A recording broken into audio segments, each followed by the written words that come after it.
کسی فیصلے کے وقت اگر بات قرآن تک پہنچی جائے تو فیصلہ قرآن کے اوپر ہاتھ رکھ کر نہیں بلکہ اس کے اندر سے پڑھ کر کریں۔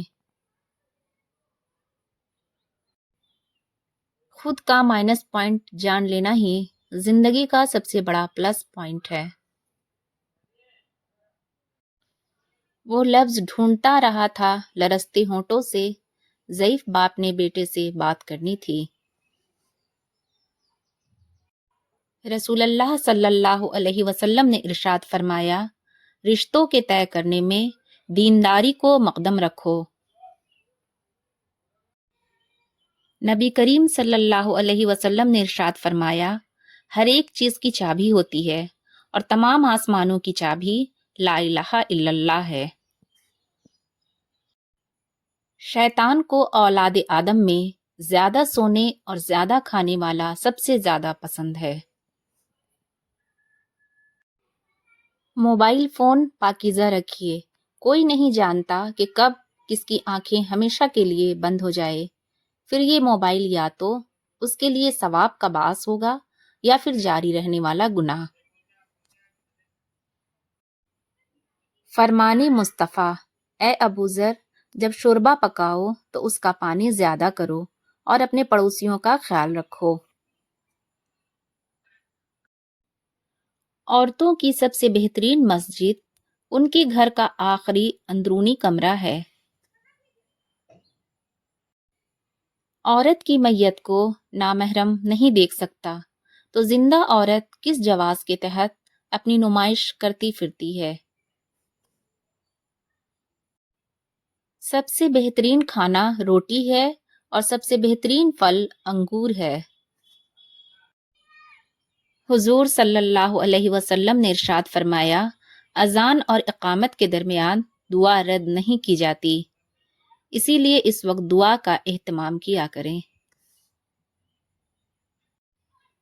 حقیقی درد وہ ہے جو دوسروں کو درد میں دیکھ کر ملے، ورنہ اپنا درد تو جانور کو بھی محسوس ہوتا ہے۔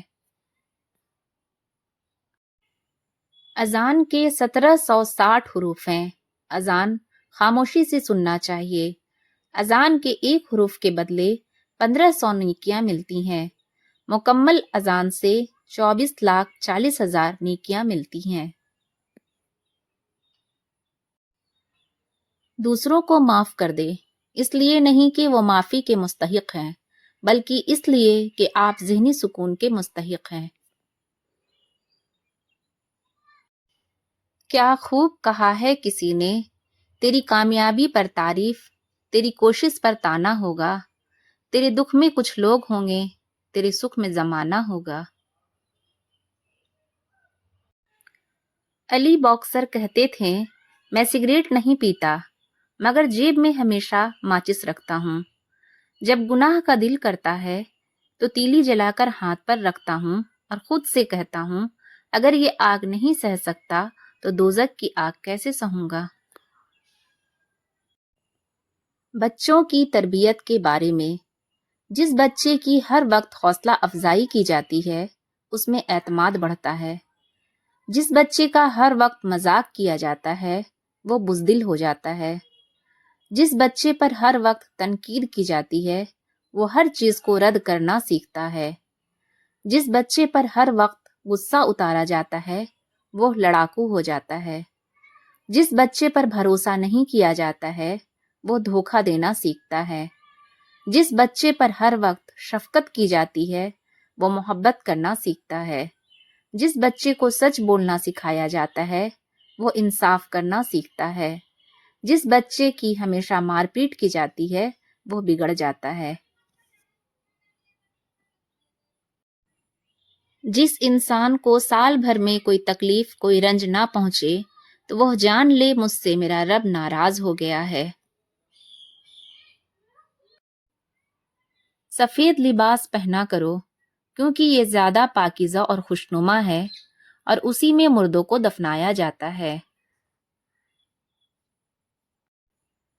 بے شک جنت میں ایک گھر ہے جسے دارالفرح کہا جاتا ہے، اس میں وہی لوگ داخل ہوں گے جو بچوں کو خوش کرتے ہیں۔ حج یا عمرہ کرنے والا احرام کیوں پہنتا ہے؟ احرام کے وقت سلا ہوا لباس نہ پہننے کی حکمت یہ ہے کہ بندہ احرام کے وقت کپڑوں کی کمی سے موت کے وقت دنیا سے رخصتی کی حالت کو یاد کرے، جیسا کہ پہلے دن تھا جب ماں کے پیٹ سے برہنہ پیدا ہوا تھا۔ نہر کوثر جنت میں ہے اور حوض کوثر محشر کے میدان میں ہوگا۔ اس میں بھی جنت کے 2 پرنالوں سے پانی گر رہا ہوگا، گویا حوض کی اصل بھی جنت والی نہر کوثر ہے۔